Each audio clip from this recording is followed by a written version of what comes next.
Here we are again, La Jolla Insiders, for the next video.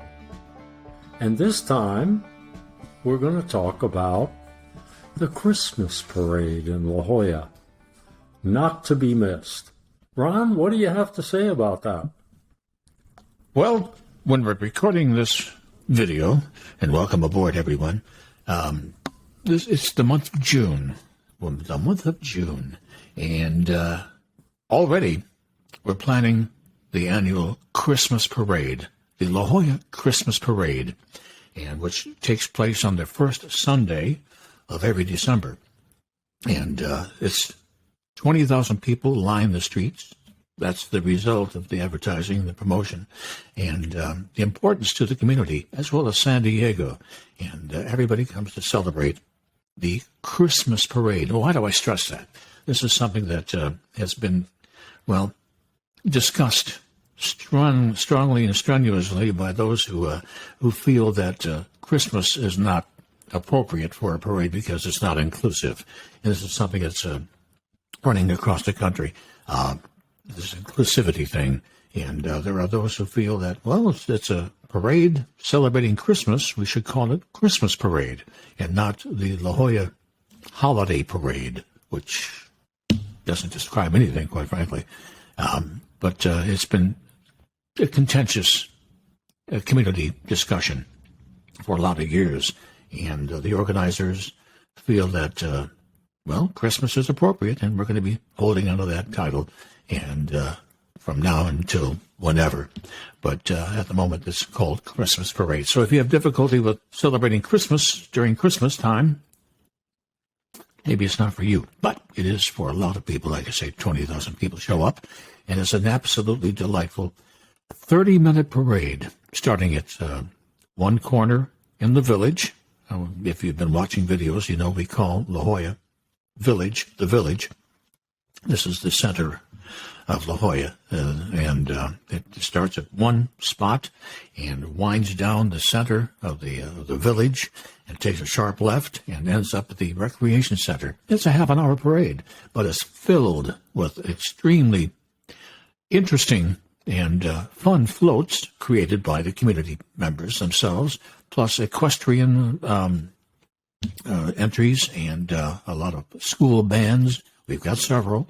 And people from around San Diego come in and they sign up for the parade itself to get involved in it. And as a result, a lot of eclectic and entertaining entries, as well as the standard politicians in the convertibles being paraded down the street. And even the dog lovers are attended to in this case, because you've got the Golden Retriever Club with their dogs, and some of the stores cater to animals. They have their entry as well, and high schools and some of the churches.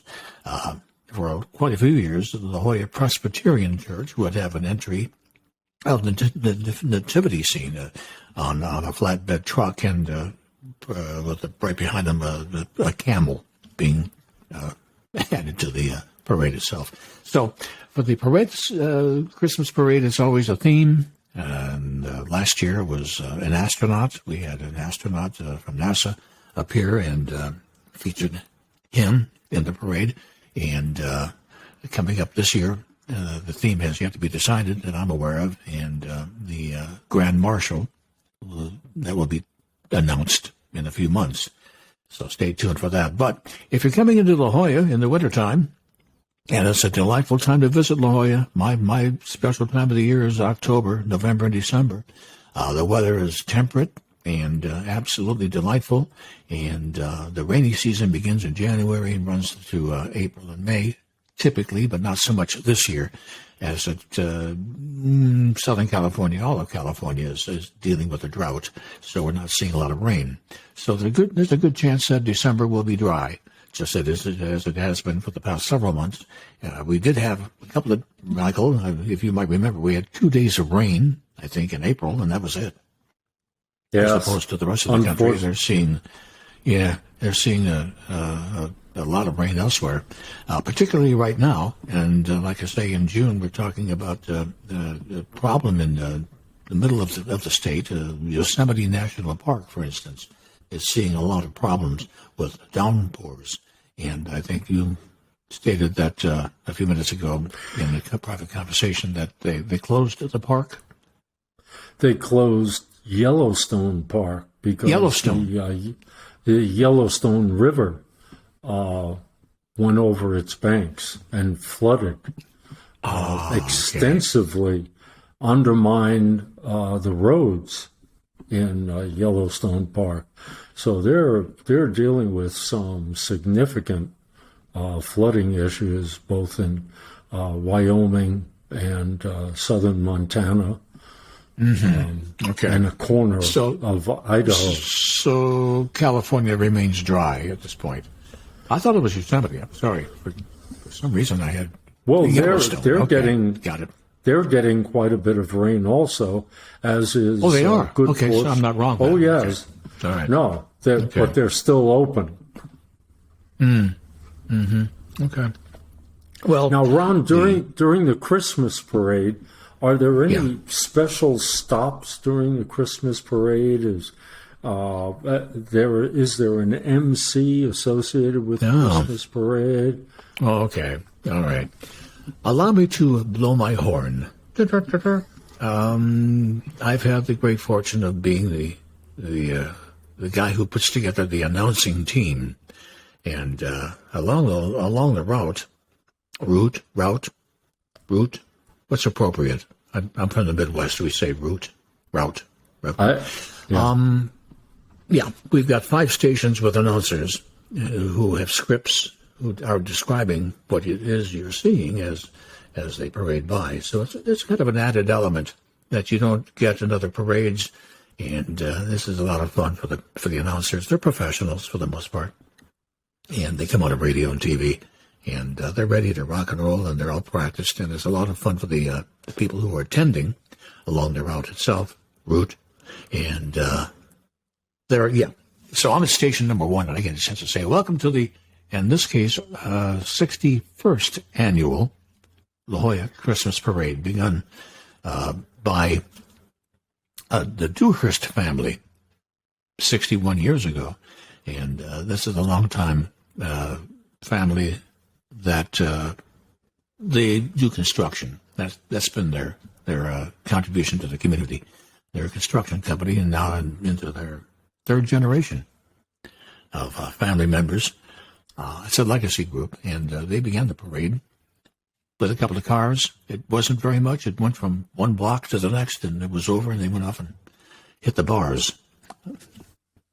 Party time. And why not celebrate with a little bit of eggnog? It's Christmas, after all. But that's the history of it, and there is another element to the parade, which is kind of fun, and this is, again, fallen to me to produce, and that is the pre-parade show. Just like the Macy's parade, you might see this as typical of a broadcast. They always have entertainment on stages along the route, or at least at the beginning point of the parade, and that's what I've put together for the parade itself. We call it the festival, the Christmas Parade Festival, and it's a lot of fun. I have music, entertainment, and things for the kids to do, and Santa Claus is there before the parade himself for pictures, and so you can access Santa Claus on his big chair, and there's always a long line with kids to be there to be photographed with Santa 1 hour before the parade itself. So that's the parade, and I really, like I say, if you come into La Jolla in that part of the year, you've got to spend time on that Sunday, the first Sunday of December, with the parade itself. It's a big deal. It's a big day and a lot of fun. And I think for people, I think for people who don't necessarily celebrate Christmas, it's still an event. The festival and the parade are just a joyful time of year. And usually people can use a little more joy in their lives. And it's, absolutely. Special. You know, you hit upon something very, very, something I forgot, very special and important, is that at the same time of the year as Hanukkah. And at the festival that I set up before this last parade, I had a couple of folks from the Jewish community set up a menorah and in a pop-up tent and made it available to anybody for educational purposes, because a lot of people don't know what Hanukkah means. And so for our Jewish friends, I thought it was important that because it seemed December, the first Sunday, and Hanukkah fell about the same week. So I thought, why not go ahead and do that? And certainly for the parade itself, we've had a Jewish presence, and everybody's involved and included who wants to celebrate that time of year. So there you are. Now let's move on to another one of my favorites, the La Jolla Farmers Market. Begun in the 1990s by community activist, but maybe I'm not going to say activist, actionist, Sherry Ahern.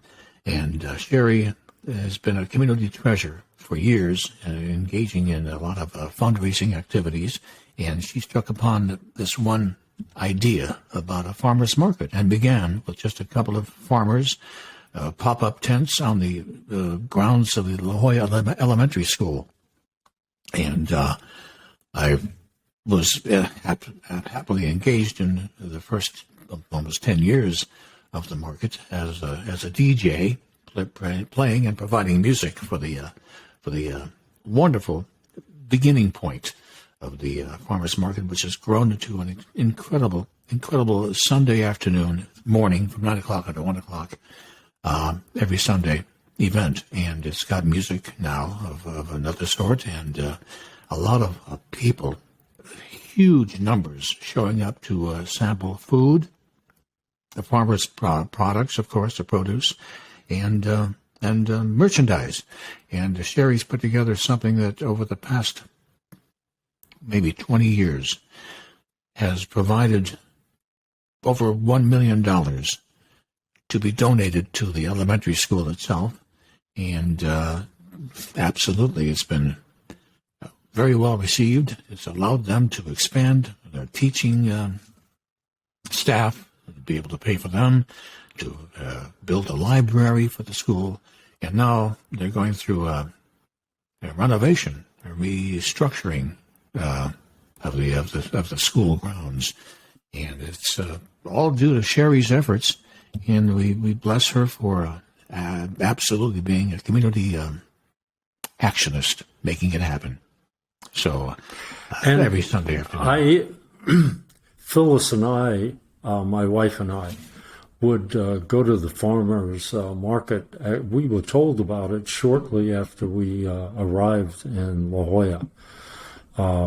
And we'd go down to the farmers market and pick up all that fresh produce. And indeed, it's like a cross-section of La Jolla, plus a whole batch of non-La Jollans there. Oh, yeah. It's just interesting in and of itself. And the non-produce wares that you can buy. For example, we picked up a teak set for our side patio while we were at the farmers market. So a little something for everybody. Oh, yeah. Yeah. It's extraordinary. And once again, Sherry has to be applauded for inception and continuation after all these years, and a great deal of money raised for the school itself that they're using the grounds of. So, given those two elements, we hope that this has been helpful. We've got a lot more to tell you in subsequent videos. Thanks for spending a few minutes with us, and hope that it was a good view behind the curtain. Until then, adios.